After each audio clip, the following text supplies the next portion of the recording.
গরমের সময় আমরা প্রায় সকলেই কম বেশি টক খেতে পছন্দ করি।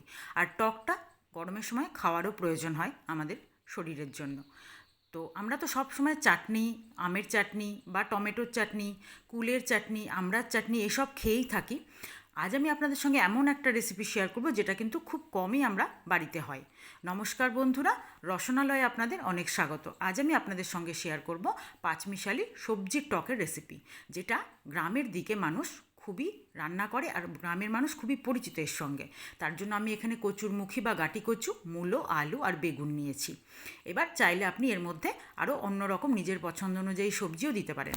প্রত্যেকটা সবজি আমি ঠিক পাতলা পাতলা করে কেটে নিয়েছি, সমানভাবে প্রত্যেকটা সবজি কেটেছি।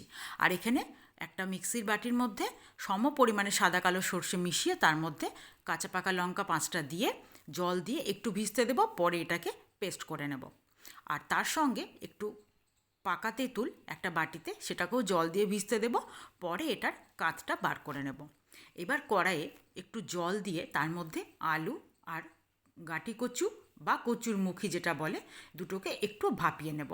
আপনারা চাইলে এর মধ্যে অন্য কোনো শক্ত সবজি যেটা ব্যবহার করবেন সেটাও একটু ভাপিয়ে নিতে পারেন। কিছুই নয়, কচুর যে একটা আঠালো ব্যাপার থাকে সেটা একটু ধুয়ে ফেলে দিলে ভালো লাগবে। এবার কড়াইয়ে বেশি করে সর্ষের তেল দিয়ে তার মধ্যে বেশ কিছুটা বড়ি ভেজে তুলে নেব। এই টকের মধ্যে বড়িটা কিন্তু খুব ভালো লাগে। আর আপনারা চাইলে বড়ির বদলে কিন্তু ডাল বেটে বড়া ভেজেও দিতে পারেন। তবে সবসময় বড়া ভাজার সময় না থাকলে চটজলদি বড়িটা ব্যবহার করবেন। এবার ওই তেলের মধ্যেই শুকনো লঙ্কা আর 5 ফোড়ন দিয়ে দেব। তারপর কচু, মূলো আর আলু একসঙ্গে ওর মধ্যে ভাজতে দেব। শক্ত সবজিগুলো একসঙ্গে ভাজতে দিয়ে দেবো, এখানে কিন্তু আলাদা আলাদা করে ভাজার কোনো প্রয়োজন নেই। এবার যখন কচু, আলু, মূলো সবগুলো একটু হালকা লালচে হয়ে আসবে, তখন আমি এর মধ্যে পাতলা করে কাটা বেগুনটাও দিয়ে দেব। বেগুনটা দেওয়ার পর আবারও একটু হালকা হাতে ভাজা ভাজা করে নেব। নতুন পুরনো সকল বন্ধুকে আমার চ্যানেলে স্বাগত জানিয়ে, যে সকল বন্ধুরা আমার ভিডিও নিয়মিত দেখছেন তাদেরকে আমার অসংখ্য ধন্যবাদ। আর যে সকল বন্ধুরা আজকেই আমার ভিডিওটি প্রথম দেখছেন, এখনও চ্যানেলটি সাবস্ক্রাইব করেননি, তারা প্লিজ চ্যানেলটি সাবস্ক্রাইব করে পাশে থাকা বেল আইকনটি প্রেস করে দেবেন।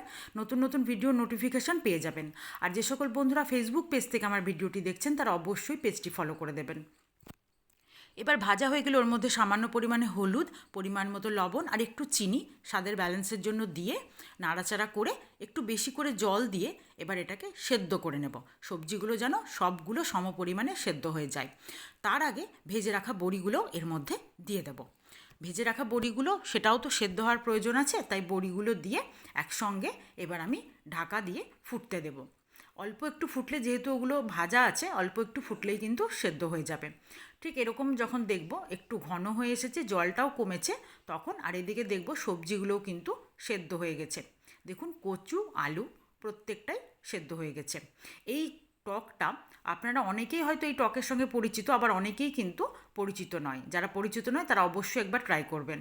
এবার সর্ষের মধ্যে আমি একটু জল মিশিয়ে এইভাবে ছেঁকে তারপর ব্যবহার করব। অনেকেই সর্ষে নিয়ে একটু ভয় পান, গরমের সময় সর্ষে খেতে গ্যাস অম্বল হবে বা হয়তো তেতো লাগবে। এইভাবে যদি আপনারা একটু জলে ছাকনায় করে ছেঁকে এইভাবে ব্যবহার করেন, তাহলে কিন্তু এই তেতো হওয়ার ভয় বা গ্যাস অম্বলের ভয়টা কোনোটাই থাকবে না।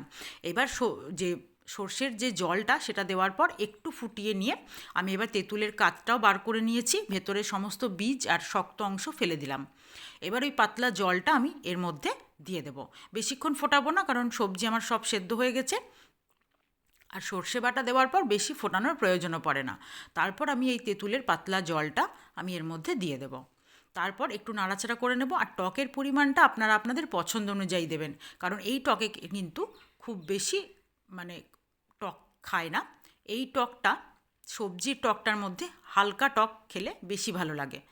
আর এটা কিন্তু শুধু যে টক বলে শেষ পাতে খায় সেটাও নয়, এটাকে বেশ তরকারির মতন আপনারা ভাতের সঙ্গে মেখেও খেতে পারবেন।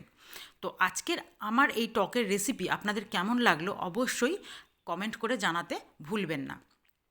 আর রেসিপি ভালো লেগে থাকলে লাইক, শেয়ার অবশ্যই করবেন। এই টকটা গ্রাম বাংলার দিকে বেশি পরিচিত, আর গ্রামের লোক তো খুবই খায় এই টকটা, বিশেষ করে রাঢ় বাংলার দিকে। আজ আপনাদের আমার এই সবজির টকের রেসিপি কেমন লাগলো জানাতে ভুলবেন না। ধন্যবাদ।